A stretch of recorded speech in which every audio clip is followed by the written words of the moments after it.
Bonjour et bienvenue à cette vidéo qui démontre le processus de présenter une demande au défi communautaire Objectif Avenir RBC.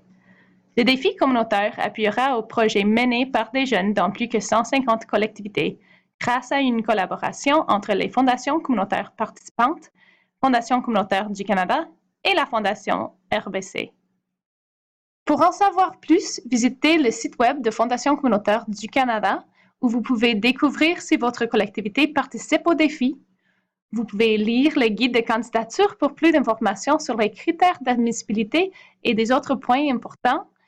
Et vous pouvez contacter votre fondation communautaire. Toutes les données sont au site web de Fondation communautaire du Canada.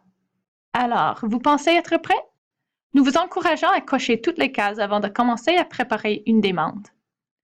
Est-ce que vous êtes jeune et avez-vous identifié une organisation partenaire ou est-ce que vous représentez une organisation partenaire qui travaille avec des jeunes? Avez-vous confirmé que votre fondation communautaire participe au défi et est-ce que vous avez un projet qui se déroule dans une collectivité participante? Avez-vous lu le guide de candidature et avez-vous un projet admissible? Est-ce que vous êtes prête à soumettre une demande en ligne avant le 18 septembre? Si vous avez dit oui à toutes ces questions, c'est le moment de commencer le processus de candidature. Pour commencer le processus de présenter une demande au défi communautaire Objectif Avenir RBC, il faut d'abord s'inscrire pour un compte à la plateforme numérique. On peut naviguer au site web en français ou en anglais avec les liens suivants. Et pour l'explication d'aujourd'hui, on va cliquer sur le lien en français. Maintenant, on est arrivé à la page d'accueil de la plateforme numérique du défi communautaire Objectif Avenir RBC. Et avant de commencer, j'aimerais souligner qu'on peut toujours naviguer le site web en anglais ou en français en cliquant ici. Cette option existe sur toutes les pages du site web. Aussi, si vous avez besoin de l'appui technique, on peut solliciter de l'aide ici en cliquant sur les options avec cette petite lettre I. Maintenant, on va commencer le processus avec l'inscription. Nous sommes arrivés à la page d'inscription et moi, j'ai commencé à créer un demandeur modèle, un test. Évidemment, vous allez saisir votre propre prénom, nom, courriel ou les données du demandeur principal pour votre projet. Il faut créer un mot de passe et il y a des instructions ici à la droite, des instructions importantes. Et ensuite, une fois que tout est terminé, il faut cliquer sur cette case. Et on clique « Créer un compte ». Très bien, alors bienvenue. Notre inscription à un compte a été bien enregistrée. Et le site explique ici qu'il y avait un lien de confirmation envoyé à notre adresse de courriel. Alors, on va aller dans notre courriel, puis ici, il y a une courriel électronique de vérification. Comme on voit dans les instructions, il faut cliquer sur ce lien pour confirmer l'adresse du courriel. Et ensuite, nous sommes ici. Merci. Notre adresse de courriel a été vérifiée, alors on clique sur « Continuer ». Ensuite, on voit évidemment qu'il n'y a aucune demande. Et pour commencer, il faut cliquer sur « Afficher les programmes ». Ensuite, on voit qu'on peut choisir ici « Défi communautaire Objectif Avenir RBC ». On clique sur « Plus ». Et maintenant, on arrive, une fois encore, sur la page d'accueil pour le défi communautaire Objectif Avenir RBC. Alors, maintenant, pour commencer à préparer une demande, il faut cliquer ici sur « Déposer la demande ». D'ici, nous pouvons voir toutes les tâches liées au processus de présenter une demande au défi communautaire Objectif Avenir RBC. Les 4 tâches sont le formulaire de demande, l'information budgétaire, le processus de téléverser, une photo, puis l'autorisation. Et toutes les questions liées à chacune de ces tâches sont décrites dans le guide de candidature. Vous pouvez accéder à ce guide de candidature au site web de Fondation communautaire du Canada ou vous pouvez le demander à votre fondation communautaire. On peut compléter ces 4 tâches dans n'importe quel ordre. Par exemple, on peut commencer avec la photo ou avec le formulaire de demande. Aujourd'hui, on va commencer avec le formulaire de demande. Ici, on peut voir la première page du formulaire de demande où on trouve toutes sortes de questions liées au sujet du demandeur, liées aux jeunes qui sont impliqués dans le projet, puis aussi liées à l'organisation partenaire.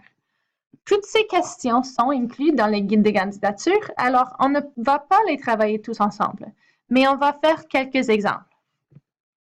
D'abord, ici, la première question, c'est lié au nom de votre fondation communautaire ou fonds régional. Et il y a une liste de toutes les fondations communautaires participantes ici. Une fois que vous êtes prêt, vous allez saisir le nom de votre fondation communautaire participante dans cette case. Alors, par exemple, si nous sommes à Gatineau ou à Outaouais, on va saisir le nom d'Outaouais, puis on clique sur Philanthropie Outaouais. Également, si on se trouve à la ville de Québec, on va chercher le nom de Québec Philanthrope et on voit ici la Fondation Québec Philanthrope. Pour ce modèle aujourd'hui, on va choisir le nom de Fondation communautaire du Canada. Ensuite, on peut saisir les noms, l'information, toutes les données nécessaires. Et ici, on répond français à la question « Dans quelle langue souhaitez-vous recevoir des communications ?» Alors, français. Et ensuite, il y a toutes sortes de questions que vous pouvez voir dans les guides des candidatures. À tout moment, on peut naviguer ici en bas à la gauche et cliquer sur « Enregistrer et continuer les modifications ». On peut laisser la plateforme numérique et naviguer à des autres pages et revenir et on verra que toutes les modifications, toutes les réponses seront enregistrées. Et une fois qu'on a répondu à toutes les questions, on peut choisir cette option ici, « Suivant ». Et en cliquant sur ce bouton-là, on va naviguer à la prochaine page du formulaire et aussi on va enregistrer toutes ces réponses dans cette première page. Alors, on clique sur « Suivant ». Ici, sur la deuxième page, on voit plusieurs questions liées à l'information sur le projet. Quel est le nom de votre projet? Comment ce projet serait-il mené par des jeunes? Quelles sont les expériences ou compétences des demandeurs, etc. Comme avant, il y a toutes ces questions dans le guide de candidature. Comme toujours, vous pouvez naviguer ici en bas pour enregistrer et continuer avec les modifications ou vous pouvez cliquer ici sur « Précédent » pour naviguer à la première page du formulaire de demande. Encore une fois, lorsqu'on a terminé avec toutes les questions, on peut naviguer ici à « Suivante » et en cliquant ce bouton, on va enregistrer nos réponses et naviguer à la page suivante. Cette dernière page du formulaire de demande contient deux petites questions et comme toujours, on peut cliquer sur « Précédente » pour naviguer aux pages précédentes ou on peut enregistrer les réponses pour continuer avec les modifications plus tard. Enfin, si on a tout répondu aux questions, on peut cliquer ici sur « Marquer comme complète » et comme toujours, ce bouton va aussi enregistrer les réponses finales. D'ici, on peut voir une résumé complète de toutes les réponses à toutes les questions du formulaire de demande. Si on aimerait télécharger le document en complet, on peut le cliquer ici pour télécharger toute l'information. Et on peut aussi, si on voit quelque chose qu'on aimerait changer, on peut faire des modifications en cliquant ici sur « Modifier ». Maintenant, on peut voir qu'il y a une coche ici, une coche ici. Une des 4 tâches est terminée. Et maintenant, on peut commencer avec n'importe quelle des autres. Pour le modèle, l'exemple aujourd'hui, on va cliquer ici sur l'information budgétaire. Toutes les questions liées à cette deuxième tâche traitent de l'information financière du projet. Alors, on va commencer en téléversant un budget. On clique ici sur le bouton et on va identifier un budget dans l'ordinateur. On va le cliquer et ici. Maintenant, un point vraiment important pour des demandes en français, c'est que le nom du document doit contenir seulement des lettres sans les accents. Alors, sans les accents aigus, sans les accents graves, sans les CCD, c'est vraiment important. Sinon, on va avoir un problème avec le téléversement. Alors, s'il faut changer le nom du document, ça serait important de le faire. Merci bien. Ensuite, il y a quelques autres petites questions. Est-ce que votre projet s'attend à recevoir un financement d'autres sources? Alors, si la réponse est oui, vous allez voir qu'il y a plusieurs options. Alors, pour l'exemple, on va indiquer que l'administration municipale a donné 500 $ au projet. Mais dans le cas que vous n'avez pas des autres sources de financement, on peut également cliquer sur non, puis il n'existe pas ces autres options. Mais seulement pour le démontrer, on va cliquer oui. Comme toujours, on peut enregistrer les réponses ou on peut cliquer sur suivant une fois que toutes les réponses sont bien répondues. Suivant. Le téléversement du budget pourrait prendre quelques instants, mais maintenant c'est tout fait et on peut voir une confirmation du total des contributions financières provenant d'autres sources. Dans notre exemple, c'était 500 $ de l'administration municipale. Vous pouvez naviguer à la page précédente. Vous pouvez enregistrer vos réponses ou, une fois que c'est terminé, vous pouvez marquer la tâche comme complète en cliquant ici.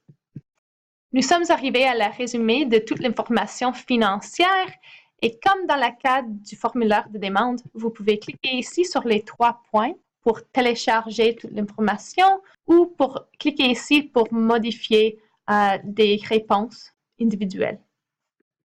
Ensuite, on peut voir qu'on a terminé. Il y a 2 tâches terminées ici, alors il nous reste seulement 2 autres tâches. On va cliquer sur téléverser la photo pour commencer la 3e tâche.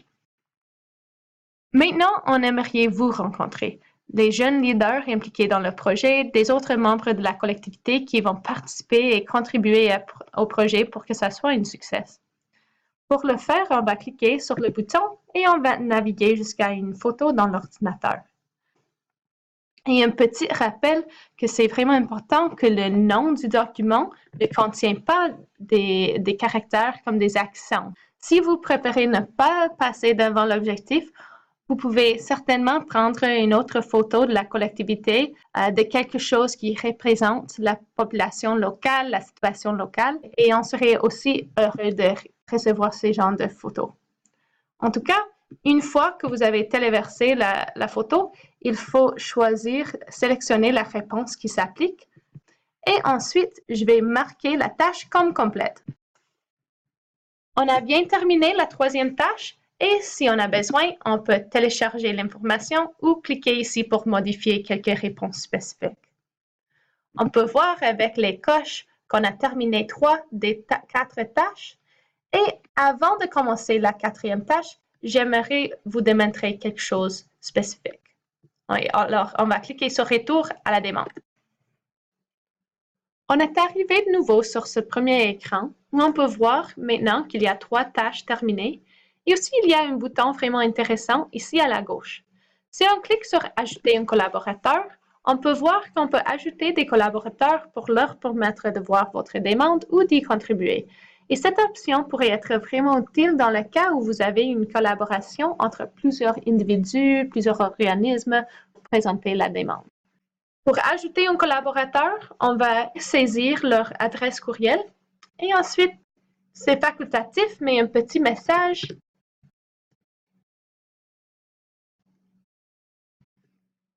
Alors, on va envoyer l'invitation. Ensuite, on va naviguer, on va jouer le rôle de notre collaborateur seulement pour démontrer qu'ils ont reçu une invitation à collaborer. Alors, c'est ça, vous pouvez travailler en collaboration avec des autres et vous pouvez toujours leur supprimer s'il y en a besoin. En tout cas, on va continuer avec la 4e tâche ici, l'autorisation pour terminer notre demande. Enfin, nous sommes arrivés à la 4e tâche, la dernière étape, le formulaire d'autorisation. Et c'est ici où on va voir l'autorisation de l'organisation partenaire et d'un jeune leader pour confirmer que toute l'information présentée jusqu'à date soit correcte. Une fois qu'on a répondu à toute question, on va cliquer sur Marquer comme complète. Encore une fois, il y a un résumé du formulaire d'autorisation et on peut vérifier toutes les réponses. On peut les télécharger ou on peut cliquer sur Modifier pour faire quelques modifications à des réponses spécifiques. Si on aimerait voir une autre formulaire, une autre tâche qu'on a déjà fait, on peut cliquer là-dessus. Et ici, maintenant, on voit le formulaire de demande. Comme toujours, on peut le télécharger ou modifier. Mais une fois qu'on est vraiment content que toute l'information soit correcte, On va cliquer ici sur « Évaluer et envoyer ». D'ici, nous pouvons voir un résumé au complet de toute l'information liée à la demande de financement. Si on va en bas, on peut voir par exemple tout le formulaire de demande, on peut voir l'information budgétaire et on peut le réviser pour nous assurer que tout soit bien. On peut télécharger l'information, la demande au complet à l'ordinateur. Et si on voit quelque chose qu'on aimerait modifier, on a toujours l'occasion de le faire. Pour modifier quelque chose, on clique sur « Retour à la demande ». Et on arrive encore une fois à cet écran. Et pour modifier une tâche, il faut seulement cliquer sur le nom de la tâche. On clique et on va choisir « Modifier ». D'ici, nous pouvons cliquer sur « Précédent » et nous allons naviguer jusqu'à la question qu'on aimerait modifier. Alors, par exemple, nous allons changer le nom du projet. OK, on a fait toutes nos décisions et on va cliquer sur « Suivant » pour enregistrer l'information. On clique « Marquer comme complète ». Et maintenant, le formulaire de demande est encore une fois terminé avec toute l'information maintenant modifiée. OK, on a enregistré les modifications et on se sent maintenant prêt à présenter la demande. Alors, on clique sur « Évaluer et envoyer », mais cette fois-ci, on va cliquer sur « Envoyer votre demande ». Et félicitations tout le monde, la demande a été envoyée et nous pouvons cliquer sur « Accéder à mes demandes » si on veut voir la demande encore une fois.